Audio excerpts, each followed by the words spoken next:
So for years, waiting to get the call to join the band, and now magically here it is. There it is. We've always been looking for a fifth member, so There you go. we're up for it. This is fantastic. I have a bunch of stuff I want to ask you guys about. And first up, I want to go right back to the very start. Do you remember like when you knew, holy crap, boys, we have the formula to success? Was it like in the studio? Was it before you did recordings? Like, I mean, I think we knew that we had a good sound. Like we all appreciated the sound, and we thought we sounded, like we had something.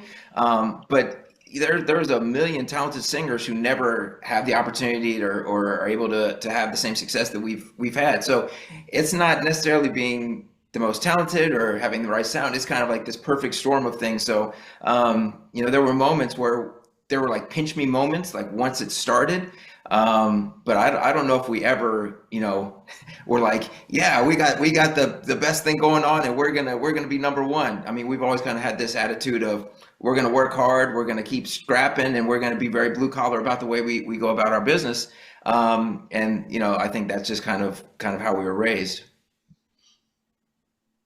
I want to ask about the name because I was reading an article today about how you picked 98 degrees, and there was kind of like a bunch of brainstorming sessions of to try to come up with the name. So I'd love for you to tell the story because Yeah, I think when we got signed, we were called Just Us or Next Issue. We went through a series of very, very, very bad names, and basically the label Motown was like, "Look, we love you guys, but your name's terrible.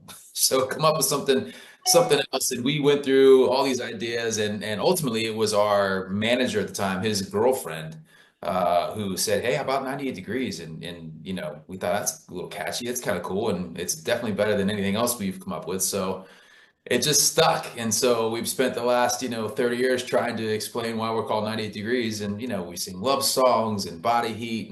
But the truth of the matter is, exclusive interview just for you. okay. Exclusively, yeah, it was just for lack of anything better, honestly. I love it, and I love that it has stuck through all these years. I want to talk about love songs and what's it like to know that people have started relationships. It's like a meaningful song 30 years down the road. What's that like as an artist and as a group? I mean, I think that's the best thing, best compliment you could ever have is to have your music be part of somebody's, the soundtrack to their lives. And you want to think about the ones where it's, oh, it's their wedding song, oh, it's their first dance, it's all these wonderful moments. But there are some of our songs that are probably like breakup songs. I mean, like Hardest Thing is not a happy, it's not really a happy song. But it is very, very flattering, and it's probably one of the best compliments we could ever be given is that our songs, our music is attached to meaningful moments in people's lives. It's amazing to me as a guy who plays music, and I've been in radio for like 35 crazy years, to hear a song and it takes you right back to like, oh my gosh, it's the grade eight high school, like those Yeah. moments that your guys' songs are the soundtrack to lives that triggers those good and or bad memories. Yeah, I mean, It's kind of the ultimate compliment, I think, right? Is that your music, what you've creatively pumped yourself into, is a lasting part, a permanent part of someone else's, emotional existence, right? It takes you back to their wedding day or to Drew's point, to a breakup, whatever it is. Music to you, it does take you back, and so to be a part of someone's life like that, I think is kind of the ultimate honor, and that's lasting. That goes forever. So. We always enjoy hearing people's stories. Oh yeah, we got married to, I do, or it was our first dance, or what have you. That's for us. That's again kind of the ultimate compliment. And through your entire career, had an opportunity to work with some incredible singer-songwriters and other musicians. Is there any that are like in your kind of top three of those were really special Man, creations? I mean, look, I mean, Stevie Wonder is I think arguably the greatest artist of all time. So a chance to work with him, and especially early in our career, was monumental. Mariah Carey, obviously another huge artist who we had an opportunity to work with and collab with. We had a tour, chance to tour with Boys to Men, who for us was, they were the model of what we wanted to be. So. That was really a full circle, moment for us. And then I think maybe lastly, this we didn't have a chance to collab with him, but a chance to perform for Michael Jackson at the Michael Jackson tribute concert back in New York in 2001. That, I think for us it was a great honor. But in that concert, had a chance to collab with Luther Vandross and Usher. So yeah, we've had a really an amazing opportunities along the way, and that's not lost on us. We're very, very grateful for each and every one of those.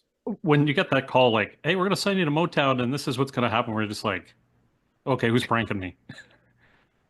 Well, I think for us, I mean, so the whole Mulan soundtrack, we got signed on to do that, and for us, it was like, oh, we're getting to do a Disney soundtrack. This is like the pinnacle. Like that was one of those pinch me moments. And then they're like, and now what do you think about doing it with like a Motown legend? They want to maybe pair you guys up, and we were like, oh, I mean, you got the Temptations, you got Smokey Robinson, you got all these great Motown acts. And we never in a million years thought that Stevie Wonder would be the Motown legend that would end up, being a part of the song. But originally, he was only supposed to play the harmonica on the song. And he came into the studio and heard, what we had done, and because we had recorded the whole song already. And he heard it, and he was like, you know what? I want to take a verse on this song. And so, against our better judgment, we let Stevie Wonder take a verse on the song. And it was just that's one of those moments where you're like, wow, Stevie Wonder heard what we did. He liked it enough that he was going to put his voice with it. And then to take it one step further, we did the Tonight Show with Jay Leno with him, our first time ever doing it. And Jay Leno invited Stevie to come over to the couch after the performance. And he said, I'm not going to go unless the boys come with me. So, he, even in that moment, he stepped up for us and gave us that moment to share the couch. And again, one of those pinch me moments. So those are the kind of stories and the kind of memories that kind of pop up when you're doing these interviews, and really, in retrospect, I mean, almost 30 years later now, make you very, very grateful for the journey. Yeah. And incredible stories, and just incredible opportunities for you guys to share as family and as the larger group family, right? Yeah, I mean, I think every experience we've gone through as a group, it's more meaningful when you go through it with people you care about. Obviously, Drew and I are blood brothers, and he's my best friend in the world. So to share all this with him was incredible. But the four of us are at this point like brothers. You go through so much as a group, and there's high highs and low lows, and you really, you bond over each and every one of those, good or bad. So it's meaningful to go through things like this, and even more so when you're doing it with people you care about. I want to ask about the new music, but just before I do that, quickly, Love is Blind, Ultimatum, all the shows you've been involved in. When that first started, were you like, I don't know if I'm set for this kind of light in my life or not? Well, I mean, it's when we started Love is Blind 5 years ago. It'll be 5 years ago next month. We obviously had no idea that it would become what it's become, and sometimes you're lucky enough to catch lightning in a bottle. And I just remember filming the first season and thinking, I'm really intrigued by this show, and I'm really invested in the show. So if I am, and if Vanessa is, then I got to believe other people are going to be too. So we had a good feeling about it, but never in a million years thought that it would do what it's done and lead to other opportunities. So we're very, very humbled and thrilled to be a part of it and continue to be a part of it. And season 8 coming out on Valentine's Day. So here we go again. Man, oh man, can you give me any spoiler or any teasers? Anything you're allowed to say? Yeah, it's gonna be just awesome. they're all so different. I think that's what makes the show intriguing, is you really don't, the formula remains pretty much the same, but the cast is always different, and the experiences are different, and the journey is always different, and that's what makes it makes it kind of must-see TV. You don't know what's gonna happen. So no spoilers. I gotta leave it open. Yep. All right. Drew, I do want to ask, have you ever thought about like The Voice or American Idol, or like coaching other artists, or do you do that and it's kind of on the down low, and I shouldn't have asked about helping other? I mean, honestly, for the last dozen years, I've had a performing arts nonprofit that my wife Leah and I run out of Cincinnati, where we live. So I've been coaching, for the better part of a decade. It just hasn't been on NBC or ABC or CBS. It's been, in high schools and getting people ready for college and kind of trying to help them get to their dreams. So, I think if I did anything, it would probably the most natural fit would probably be Dancing with the Stars. But I don't even think I'm qualified to do that. I do want to quickly ask before we talk about the music and the project. I'm probably running out of time. I'm hogging it, but I love it that you guys are so open to chat. AI, are you worried about that in the creative process as you mentor those young minds? Well, I think it's clearly obvious the AI is here to stay, and it's only going to get bigger and bigger. And we saw that, with the strike, the SAG strike last year, and how worrisome that was for actors. And I think certainly singers. I think it's gonna impact every business that we know, not just entertainment, but it's going to impact the world. So I think for better or worse, it's here to stay. It's almost slightly reminiscent of when streaming started to come into play and file sharing came into play. It's like, oh, we have these CDs, and hey guys, look, it's the business is changing, and we've got to change with it. So we went through that, in 2001, 2002, and now this is a kind of another chapter of adjustments that everyone's going to have to make, not just us and not just singers, but everyone.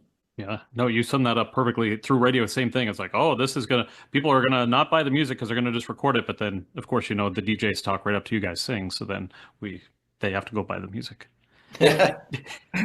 Let's talk about the new music. Talk about the project. It comes out in May, but first tune's out. Yeah.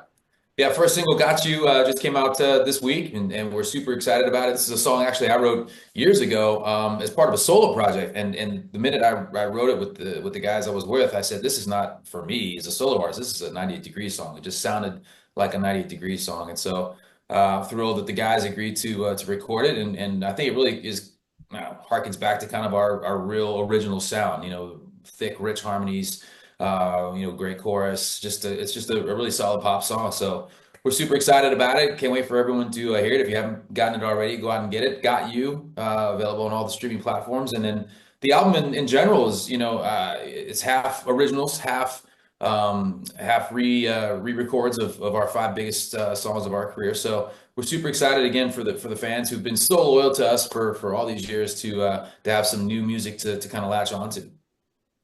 This is awesome. Thank you guys so much for this time. Looking forward to having our listeners enjoy all of the reimagined and the new stuff. And I can't tell you how much this has been enjoyable for me to just get to chat and see you guys. I appreciate it. Thank you.